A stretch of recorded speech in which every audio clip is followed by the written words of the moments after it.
Welcome to Cross-Border Tax Talks, where we discuss the latest trends in international taxation, from U.S. tax reform to the OECD's latest developments. I'm Doug McHoney, PwC's International Tax Services Global Leader. PwC's Pillar 2 engine, powered by Beacon, is a game changer for Pillar 2 modeling, provision, and compliance calculations.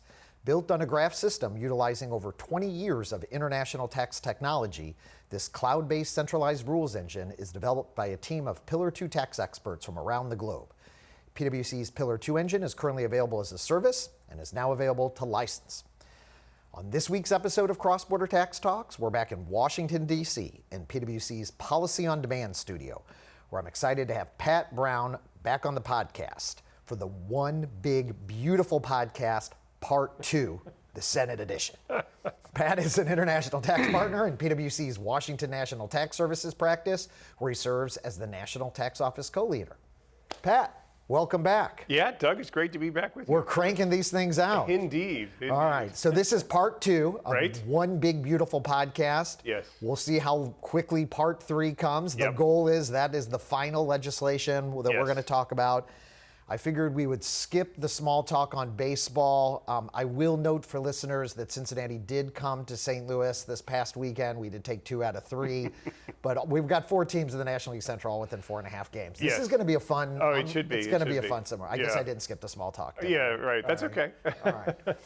So on June 16th, the Senate Finance Committee chairman released a Senate reconciliation tax package, which is intended to operate as the Finance Committee portion of a Senate substitute for the tax provisions approved by the House as part of the One Big Beautiful Bill Act. The chairman's reconciliation package also includes proposed changes to Medicare and Medicaid. We're not going to really talk too much about that, but we talk about how that potentially impacts some of the math. Right. So the substitute amendment would modify and make permanent certain 2017 TCJA business, international, and individual tax provisions.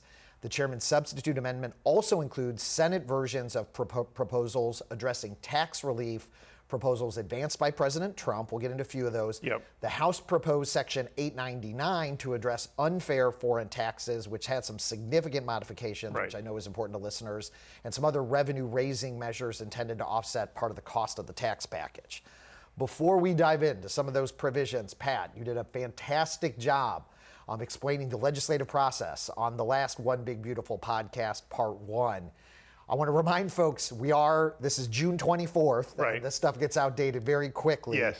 But can you remind listeners where we are in the process? I know the president is still saying July 4th. He is. To get it to his desk. He So is. what do we have between here and July 4th or whenever that date may slip? Yeah, so look, the timing is tight, very tight.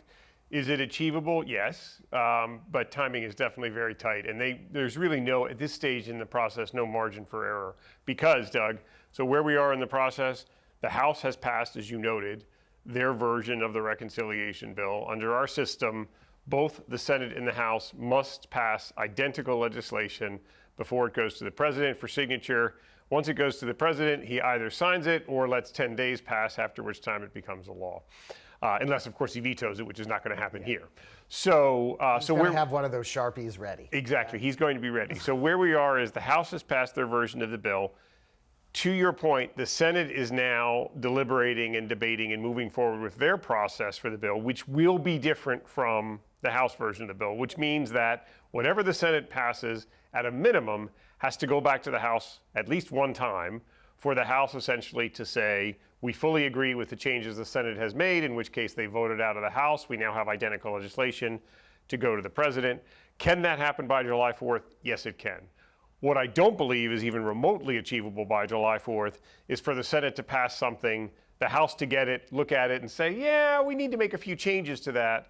If they're going to make changes to the bill, obviously at that point, July 4th becomes an impossibility, because whatever changes the House makes would then have to go back to the Senate and be passed by the Senate again in order to have identical legislation. So we're in an environment as we sit here today that July the 4th is achievable for final legislation on the assumption that what the Senate does is pass a bill that is, I'm going to use the term kind of pre-cleared with the House, that essentially House leadership looks at and says, I think the bill that you all in the Senate have just passed is something that we can get the requisite number of votes we say 218, but obviously depends on how many people show up to vote. Right. So 218 votes in the House, unchanged, so that it can go to the president's desk. So that's kind of the timeline we're operating under right now. And presumably, I mean, they're talking to each other, right? The House Yes. and the Senate, right? Like, because Yes. presumably the Senate wants the House just to give that upvote Yes. and not have to Correct. go back. Correct. And they are talking to each other on a daily basis, and also, of course, intimately involved in these discussions is the White House and the Treasury Department, because essentially they are trying to ensure that when a bill passes the Senate, they can then go to President Trump and say, Mr. President, we may need your help to ensure that the House can pass this without changes. President Trump can then lean into any of those reluctant House members to say, you need to support my bill so that we can get it to the White House by July the 4th. So that is likely to be how the process will try to unfold. It is entirely possible, Doug. Remember, we talked about it on the prior podcast.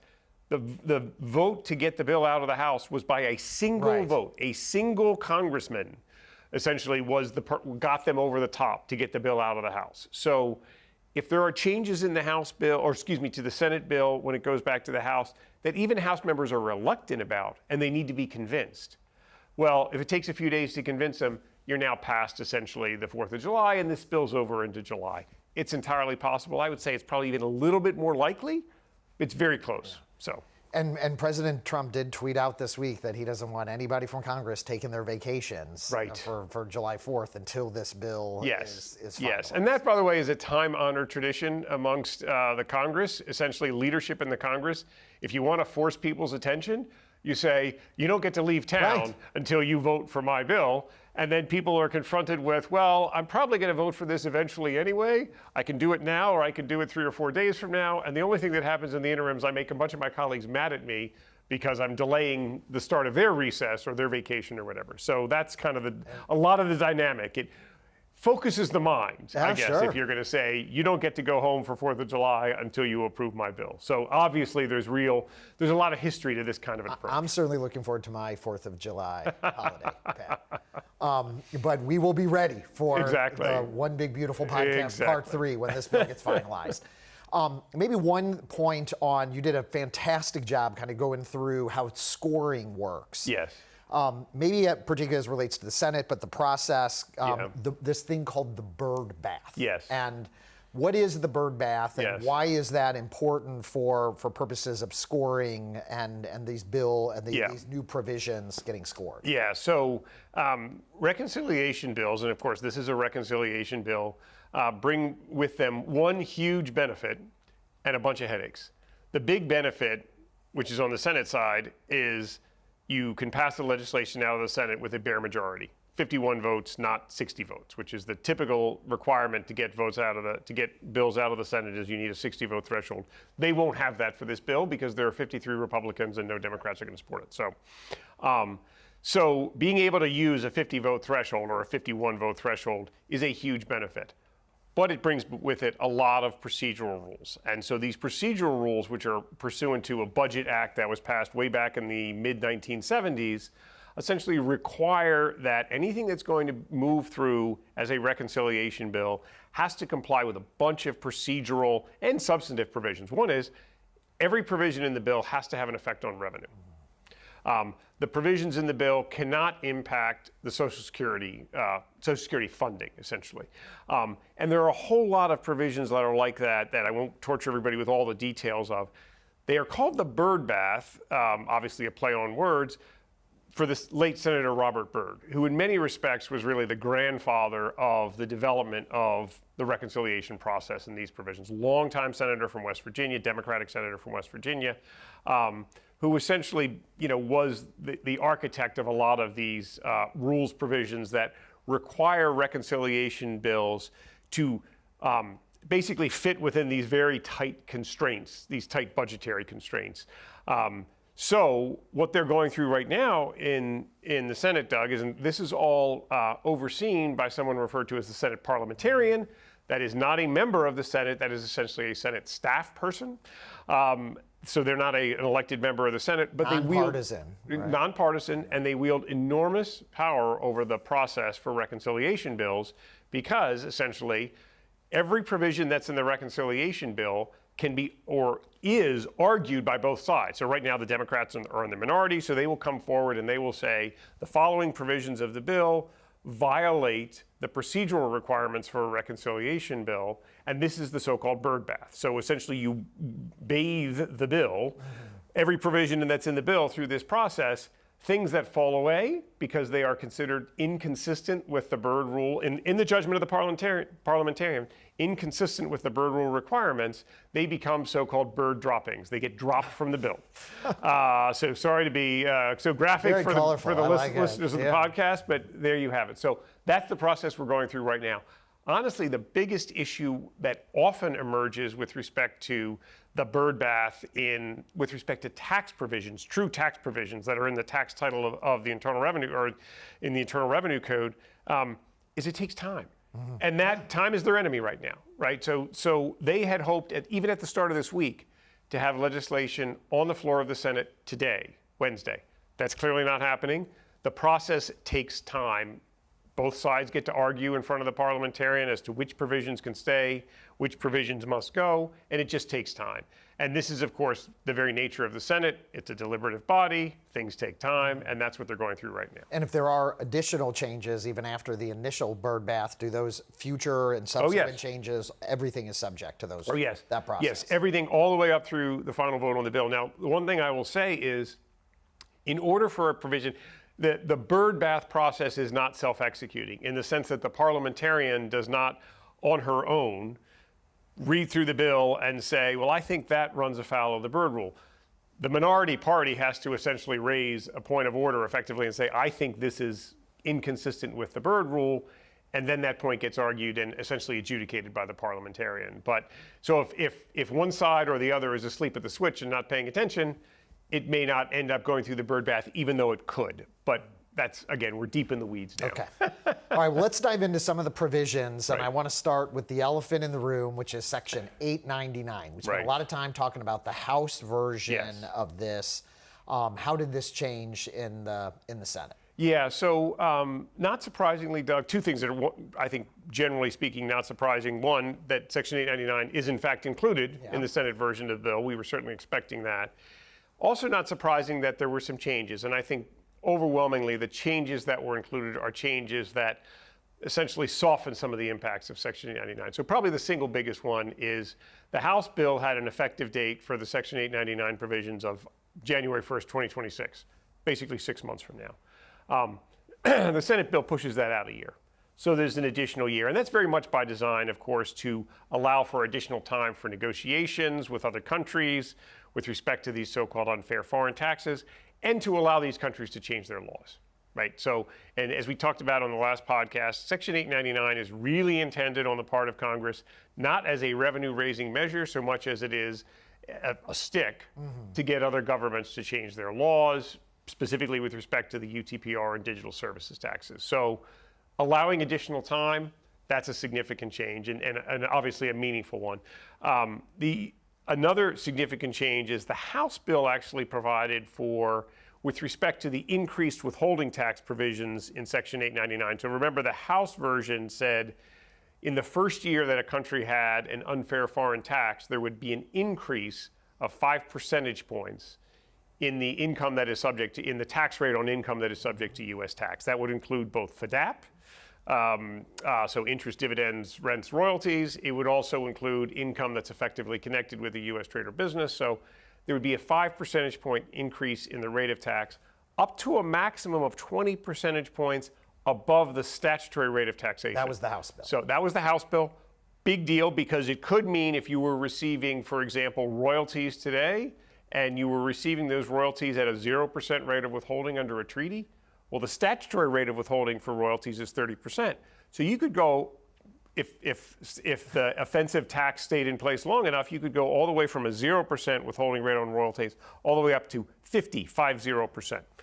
The Senate bill caps the maximum rate of increase at 15 percentage points, and that is 15 percentage points above what your starting point is. So if your starting point is 0 on royalties, to continue with my example because of a treaty, You'll go 5 percentage points up in year 1 if the unfair foreign tax is still there, 10 percentage points in year 2, and 15 percentage points in year 3, and that would be the maximum. So that obviously also significantly softens the impact of section. It's still a big deal, to be sure. I would say another big change is the House bill treated the Pillar 2 UTPR and digital services taxes and diverted profits taxes all as one single version of unfair foreign tax. I say one single version, meaning they were all subject to the same countermeasures, right? The Senate takes a different approach. First of all, they dropped the reference to diverted profits taxes that was in the House. It's gone. Gone. Secondly, they say, hey, the increase in rates of withholding taxes or substantive taxes, this 5 percentage point rate of increase I talked about, that will only apply to countries that have the Pillar 2 UTPR or some other form to be determined by the Treasury Secretary of extraterritorial taxation. Well, let's just say for the moment, it's obviously, this is focused on the UTPR. Right. So if a country has the UTPR, but only if they have the UTPR, they'll be subject to this 5 percentage point rate of increase that I talked about. Again, the House bill said, well, this 5 percentage point increase in tax applies whether you've got the UTPR or a digital services tax or both. Both were treated the same way. The Senate bill looks at that and says, we're going to treat DSTs a little bit differently. DSTs are going to be subject to the so-called enhanced BEAT provision. So essentially the application of our base erosion and anti-avoidance tax is ratcheted up in several different ways if a country has the digital services tax. The enhanced BEAT provisions also apply to countries that have the UTPR. So essentially, if you've got the UTPR, if a country has the UTPR, you're subject to both this increased rate of taxation, this 5 percentage point, as well as the enhanced BEAT provisions. If a country only has a digital services tax, they would be subject to only the enhanced BEAT provisions. So there are some significant differences there. Although the Senate has not said publicly why they've created this difference, it does seem like it's pretty likely that what lies behind this is an understanding that the UTPR is something that's going to be hopefully addressed multilaterally through discussions at the OECD's inclusive framework. Digital services taxes are very likely on a different timeline. Unilateral negotiations. Right, unilateral or bilateral negotiations. Bilateral negotiations likely in the trade space as part of those overall trade discussions. Different timeline, different approaches country to country. So maybe a different approach is warranted there. That seems to be the logic behind the differing approach the Senate took here. But obviously, they haven't said publicly. We're inferring that from the actions that they've taken. Yeah, and I'll also note that the super beat, the enhanced beat, whatever you want to call this, again, similar to the House bill, eliminates the gross receipts test. Yes. Moves the threshold from 2% to 0.5%. Right. Of course, the House bill took it to 0, so this was a little bit of a softening from the House arguably. bill. Right. But I will note for our listeners from outside the U.S., if you are in a jurisdiction that has a UTPR or a DST, the threshold for BEAT is gone, and so if there are any outbound payments, this is a very complicated provision, and there are a lot of inbound taxpayers into the U.S. that probably have no idea what BEAT is, we're not paying attention to this, and if you are in one of those jurisdictions that has a UTPR and or a DST, you should absolutely pay attention. I could not agree more. The BEAT, of course, we've lived with the BEAT since 2017. It's a very counterintuitive provision. It's often very hard to figure out why it applies or essentially what behavior it's trying to police. But to your point, Doug, it gets significantly worse if you're subject to these enhanced BEAT provisions, including the lowering or elimination of the threshold. So a lot of folks who never had to think about the BEAT may very well have to think about it and be in for a really unpleasant surprise because it's not a pleasant provision to work with. Yeah, maybe the last thing, Pat, I'll say on 899 is now that, assuming these provisions hold with the Senate and the date now being postponed really until 2027. Right. I'm very interested to see what does that mean with negotiations between the U.S. and the OECD, and what happens. And this is a rhetorical question: what happens if those changes to the UTPR do occur, but they don't occur until 2026? Right. Now we would still have U.S. subsidiary or foreign subsidiaries of U.S. multinationals subject to income inclusion rules. and the UTPR to those that are effective in 2025 from a compliance perspective. I mean, this stuff gets very complicated for taxpayers and from a compliance perspective. Yes. We'll see how it plays out. We will see. All right, so let's move on to some of the domestic tax provisions, because I know the Senate was very focused and they talked publicly about pro-growth initiatives from a business perspective. And what we talked about is the limited effect of some of the original provisions from the TCJA and the House bill. Right. Maybe remind listeners, what are those, and then how do those apply going forward? Yeah, so the big three, what we sometimes call the TCJA orphans, because these are provisions that were essentially sunsets to these provisions were put into the law in 2017. They ended up sunsetting, which nobody really expected. I'll explain what the three were in a second. But the House bill would reinvigorate these provisions to what I'll call the kind of pre-2017 state, or the 2017 to 2022, so I'll call it that. So essentially reinstate a more generous version of these provisions. The three in question are the expensing of domestic R&D expense under Section 174, the cap on interest expense deductibility under 163J. So it was 30% of EBITDA. It then moved to a more restrictive 30% of EBIT. This bill, the House version of the bill, as well as the Senate, would take it back to 30% of EBITDA. And the third provision, of course, is accelerated depreciation or immediate expensing for plant and equipment. So these three provisions have been in focus for tax writers for some period of time because they all became less favorable starting in 2022. So taxpayers have been living with this. Tax writers have been aware of the fact this is something they needed to address. The House bill essentially restored the more generous, I'll call it, more taxpayer favorable version of each of these three provisions. So immediate deductibility for domestic R&D expense, immediate expensing for plant and equipment, and the EBITDA calculation for 163J. The House bill restored these three things, but on a 5-year basis. So time limited.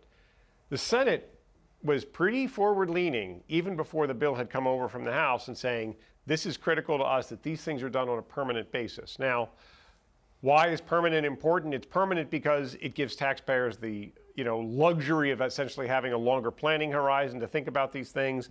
Now, you might have thought back in 2017, these things are supposed to change in 5 or 6 years' time, but that'll never happen. Right. Congress will make sure. Well, we've just lived through 3 years of this happening, right? So it's not like it's inconceivable that we end up again back with less favorable rules. So the Senate wants to do them on a permanent basis.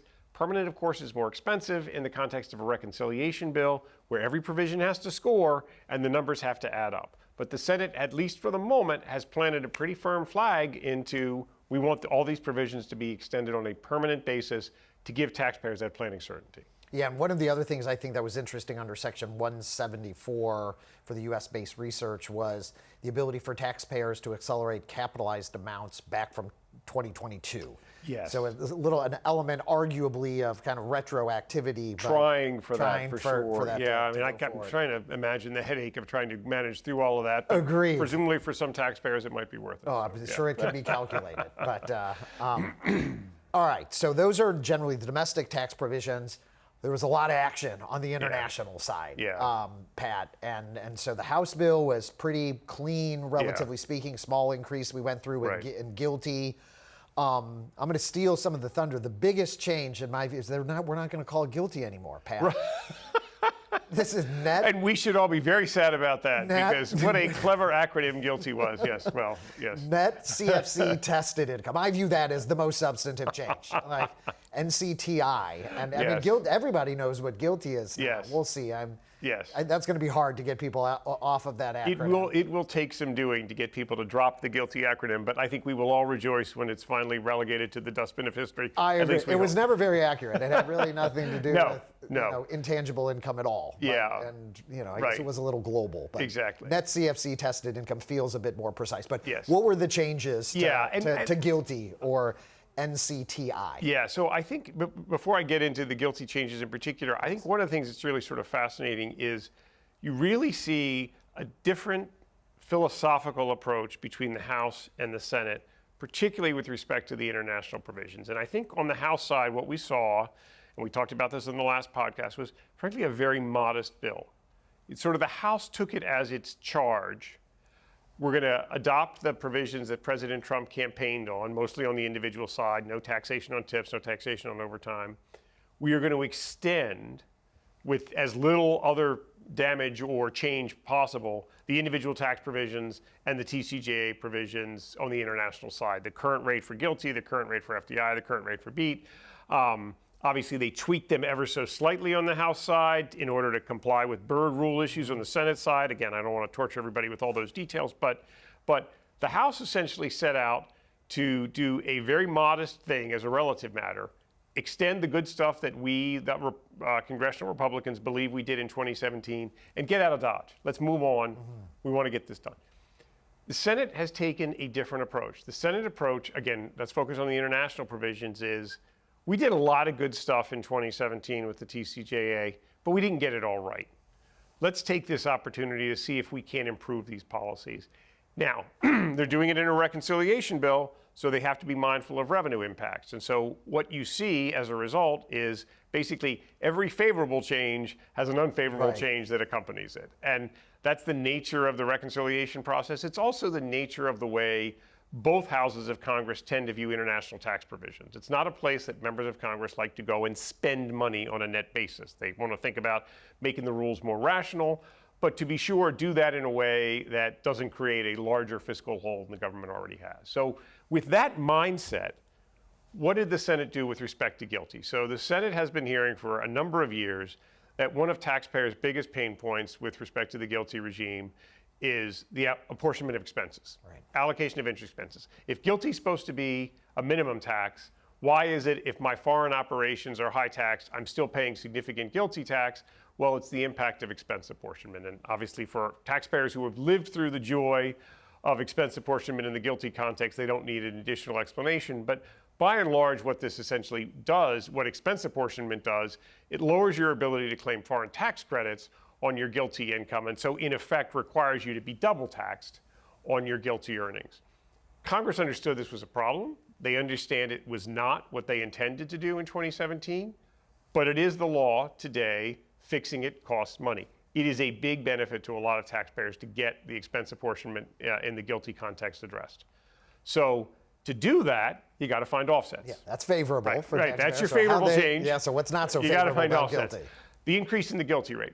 Right. So the very first thing that Congress does, the Senate does, is they reduce the Section 250 deduction for GILTI from 50% to 40%, which takes what I'll call the nominal rate for GILTI up from 10.5 up to 12.6. So the rate on GILTI goes up. Another significant change in the GILTI context, which we'll come back to talk about FDII, GILTI today, global intangible low taxed income, applies, at least formulaically, to your intangible earnings. So there's essentially a routine return, which is we so-called QBI return.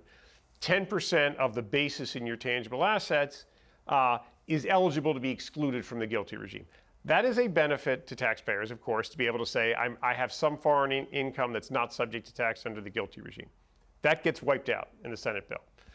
And that's important for non-U.S. lit because that's like the substance-based income exclusion, right, applies, and effectively now the U.S. is getting rid of their version of that. So exactly, great point, Doug. So the Pillar 2 version of what we call QBI is the SBIE, or substance-based income exclusion. That gets taken away, right?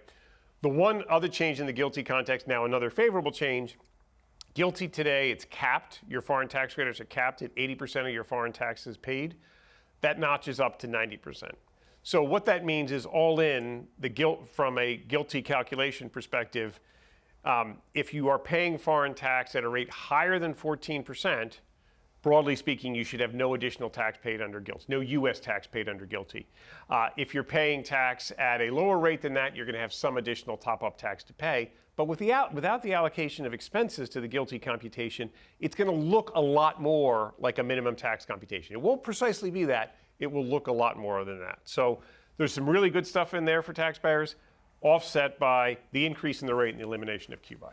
Yeah, and to bring this back to Pillar 2 in the OECD, it'll be interesting. Now we're closer to that 15%. We are. The U.S. has eliminated now QBI, so Right. but it's still blended, right? Yes. Which I Yes. know, others. So I'm just very interested, first of all, to see if this holds in the final legislation, Yes. and then how that could impact the Yeah. negotiations that the U.S. is having with the OECD. Yeah. So you're right, Doug. In some respects, we've moved closer to Pillar 2. In some respects, we've become even harsher than Pillar 2. No SBIE in the U.S. context anymore. But of course, there are still significant design differences, like single country versus blended, et cetera. So lots to think through there. All right, so the next big one, sort of in the international provisions, is FDII. Yes. Now referred to as foreign-derived deduction eligible. Yeah, so pretty close. Not a dramatic change. Feels like a mouthful, though. Yeah, FDII kind of rolls off the It tongue. does. It This does. is FDDEI. Right. That's right. So here again, we should think about this as favorable changes that are offset by some not so favorable changes. The unfavorable change in the FDII context, at least the most meaningful one, is the rate goes up. So the rate was 13.125 or is 13.125 under current law. It goes up to 14%. Note that that 14% continues to match the 14% that you face under GILTI after factoring in the foreign tax credit haircut. So they've maintained that parity between GILTI and FDII. Both the GILTI rate and the FDII rate notch up. Also, like in the GILTI context, in the FDII context, QBI gets eliminated, right? This routine return gets eliminated from the computation. But here, unlike GILTI, this is going to be a benefit to taxpayers. Right. And I know, Doug, you and I have talked about this. For a lot of our clients, this is a big deal. Yeah. This is a very significant benefit to eliminate the computation of QBI for a lot of companies that had very significant investment in the United States, tangible property in the United States. The QBI computation was essentially dramatically reducing or even eliminating their ability to get FDII.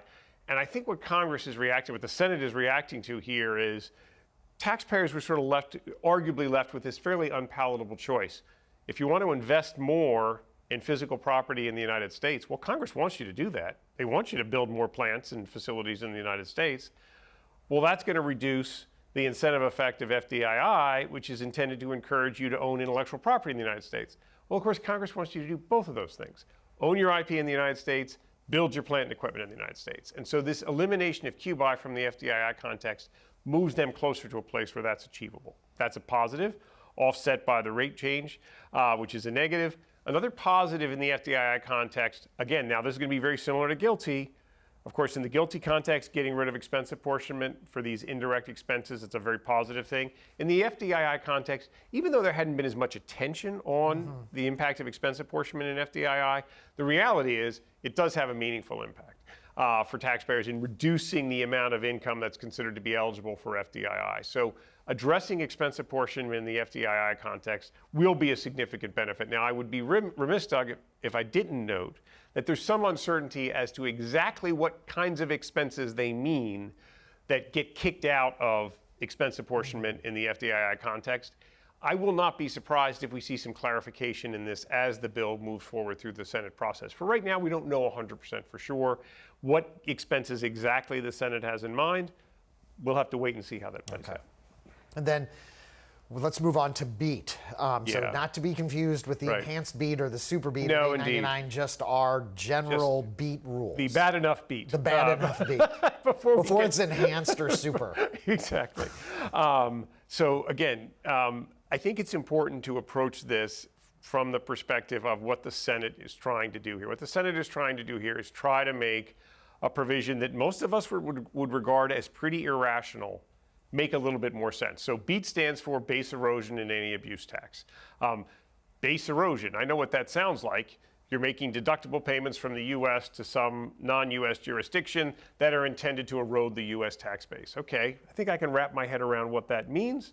But the way the BEAT actually operates today, it doesn't matter whether you're making deductible payments to a very low tax jurisdiction like the Cayman Islands or a very high tax jurisdiction like Japan or India. They're both considered base eroding payments. Well, we've joked in the past, nobody base erodes the U.S. to India or Japan. You may very well be making a lot of deductible payments from the U.S. to those jurisdictions, but you're not doing that to try and save taxes. It's not a tax planning strategy. Right, a 21% deduction versus a significantly higher rate inclusion, It's not a tax planning strategy. So therefore, it wouldn't necessarily seem appropriate to be targeted by a provision that is aimed at preventing base erosion.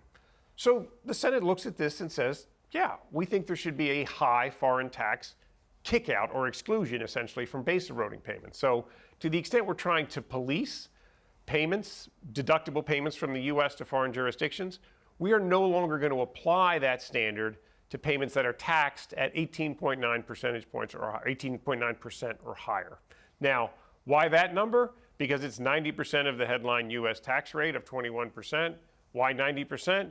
Presumably, although they don't say, presumably because that's the standard that applies for the Subpart F high tax exception. So they're basically, as Congress often does, they're drawing on some established concepts that are already in the code and sort of picking on those and saying we're going to do that.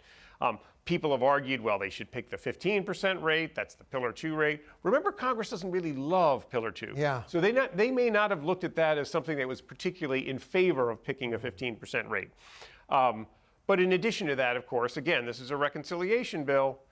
The lower you make that foreign rate threshold, the more payments you kick out of being base eroding payments, the more expensive the provision becomes, right? So, but the big positive in the BEAT is this additional filter of a high tax exception. That's a big positive.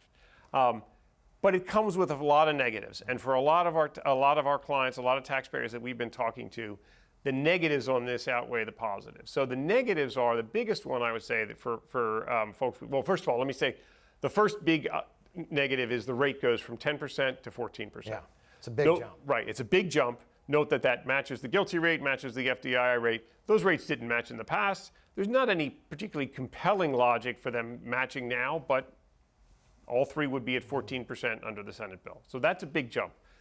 But a second change, which I would say is even more significant for a lot of companies that we've spoken with, is today there's a so-called 3% threshold. Unless you're a financial company, it's a 3% threshold, meaning that if you have deductible payments that as a percentage, deductible payments to foreign-related parties that are 3% or less of your total deductible payments, you're not in the BEAT. You can put your pencil down, you don't have to do this computation, you don't have to worry about the BEAT.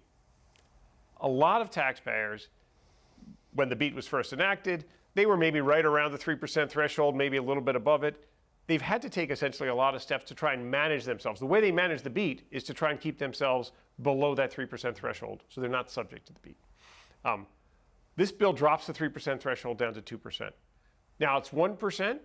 That's a big change and a very expensive change for companies who are now essentially confronted with questions like, well, do I need to disclaim deductions, walk away from deductions equal to 1% of my total deductions to get myself below the 3%, from the 3% threshold down below the 2% threshold?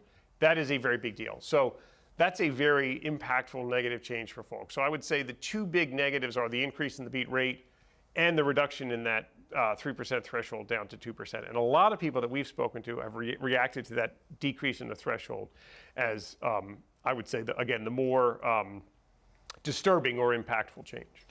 One of the things I thought was very interesting about the BEAT was how this was scored now with the high tax exception. Yeah, great point. And so do you want to Yeah, so the way, from the conversations that I've been having with taxpayers, I would have expected that the addition of the high tax exception, the benefit, would be more than offset by the increase in the BEAT rate and the lowering of the threshold from 3% to 2%. In other words, if I looked at those provisions in total, based on my conversations with taxpayers, I would have said the government's coming out ahead. The government's going to raise money from this package of changes because most of the taxpayers I'm talking to are more upset about the BEAT changes than they are happy about the BEAT changes.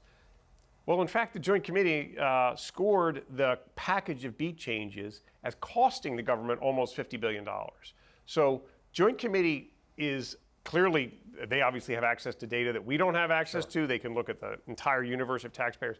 They look at all of this information, these potential changes, and say, this is going to cost the government $50 billion, close to $50 billion over 10 years. Well, that raises a really interesting question, Doug, as we look forward, and that is, I mentioned that the government, or that the Congress doesn't like to spend money in the international space on a net basis. Well, this provision costs the government money, according to Joint Committee on Taxation, who, by the way, are the only ones that matter. Doesn't matter what you think or I think, right, or even President Trump thinks. Doesn't matter. The only thing that matters for purposes of the reconciliation bill is what Joint Committee says. And Joint Committee says this costs the government almost $50 billion over 10 years. We should be looking carefully as this bill moves forward to see whether those beat changes survive. Yeah. Do they get changed in some way? Do they go back to something that looks more like what the House did, which remember was basically nothing? They increased the beat rate from 10 to 10.1, but kept everything else the same. That will be interesting. That'll be an interesting dynamic to see play out because, again, it would be very surprising and unusual to see a bill go through this process that's costing the government $50 billion over 10 years in the international tax base. We'll see. It's not unprecedented, I'm sure, although I'm not aware of any precedent, but we'll see how this plays out.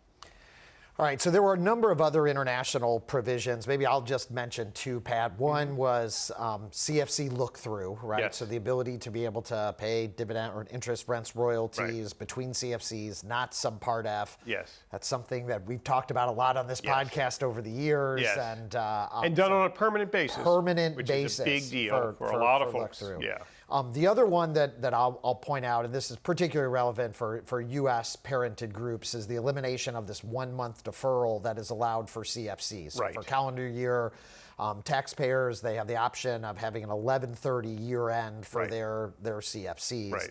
Effectively, Congress eliminates that. And that would be effective 1/1/2026, I believe, so that companies would potentially have a short period CFC at the end of 2025. Yes. And just want to mention to taxpayers out there that be very mindful if you have a 1 month CFC and your year end for local purposes ends in that time period, where all those taxes end up. And it's just, I think it's a trap for the unwary. I don't think there's anything intentional by design of this. But just want to point that out to taxpayers. Yeah, and on that one, Doug, it's really sort of fascinating because it's not clear why the Senate has decided that this is, of course, Section 898, why Section 898 and that so-called 1 month deferral needs to go. But they've decided it, and if it remains in the bill, taxpayers are going to have to confront exactly what you dealt with. Yeah, it was much more relevant during the TCJA with the introduction of GILTI than it is under these provisions. So I do find this curious as well. All right, Pat, so maybe here in conclusion, what are some of the sticking points? So we don't know what's going to change, right? It's going to be a very interesting few days here as we head up to July 4th, but what are some of the key sticking points of the negotiations with the House and the Senate? I'm not sure how much anything we talked about are super sticking points. Yeah, so I would say there's virtually nothing, in fact, I can't think of anything that we've talked about that could essentially cause there to be some fatal differences between the House and the Senate, some gap that they can't close. I think the House is very comfortable with the idea of the so-called TCJA orphans being done on a permanent basis. I think so long as the international provisions broadly come in somewhere close to revenue neutral, the members on the House side are not going to, have a violent reaction to any of that stuff. But there are some, as you noted, Doug, there are some real issues that are real points of division between the House and the Senate. One is the treatment of state and local taxes for individuals. So if the Senate had its way, state and local taxes for individuals would not be deductible at all. Republicans in the Senate would say, we should eliminate the deduction for state and local taxes. Obviously, current law, there's the $10,000 cap. The House bill will take it all the way up to $40,000. The question right now on the table is, what will the Senate be willing to put in there? It's clearly going to have to be some number. I would predict something closer to 40,000 than 10,000. But again, the Senate doesn't want to do it at all. But the margins are very narrow in the House, and there are at least a couple of House Republicans who have said, take me at my word, I will vote this bill down if you water down the so-called SALT cap threshold. So there are some folks who are prepared, at least rhetorically, they're prepared to have the bill go down if that issue doesn't get addressed to their satisfaction. So that's one big issue. A second big issue, which we talked about last time, the green energy incentives, right? The House took a pretty heavy hand in carving back those green energy incentives, the Inflation Reduction Act incentives. There is not as strong of an appetite for that on the Senate side, and that's reflected in the Senate text that we've seen thus far. So the Senate is essentially leaving more of those provisions in place or phasing them out more slowly.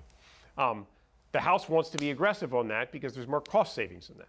So how will that get sorted out? And again, there are some, we talked about this in the last podcast, Doug, there are some real spending hawks on the House side who, at least, again, the way they're talking now, they're prepared to take the bill down if they don't see real spending reductions, and they point to the green energy incentives as wasteful corporate welfare or whatever terminology you want to use. And then I would say the third thing is just sort of, if we expand a little bit out from the green energy incentives, just the overall level of spending and the impact on the deficit. There are a number of House Republicans in particular, there are a couple on the Senate side, but more significantly on the House side, who will say, if this bill does not show us on a path toward greater fiscal responsibility, I'll vote it down. Now, how serious are they, and how serious will they be after President Trump calls them up and tells them they got to support the bill? Obviously remains to be seen, but those are the types of issues that could bring this bill down. You know, what about the beat high tax exception or Section 898? No, you're not going to see those things take the bill down. These other areas there are gaps that have to be closed or the bill would be in jeopardy. Now, I very much believe they will close those gaps, but they're not there today. And so these are some of the things that we're going to be watching very closely over the ensuing days. All right, Pat, well, we're going to see how this plays out, and then we're going to come back for one big, beautiful podcast, part 3, the final bill. Right. Assuming this all gets finalized. Yes. We'll see how late or early in July we're going to need to get together. It will not be we're not going to be being brought in from our 4th of July holidays for this. So listeners will have to wait for after the holiday. Right. So thanks again, Pat, and I look forward to seeing how all this plays out. Absolutely. Okay. Thanks for tuning in to this week's episode of Cross-Border Tax Talks. Thank you, Pat Brown, PwC's National Tax Office co-leader. I'm Doug McHoney, PwC's International Tax Services Global Leader. Stay tuned for another exciting edition of the Cross-Border Tax Talks podcast.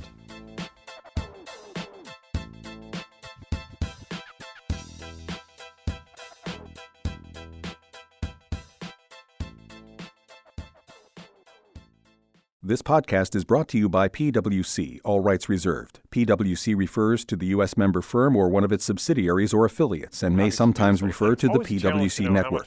Each member firm is a separate legal entity. Please see www.pwc.com/structure for further details.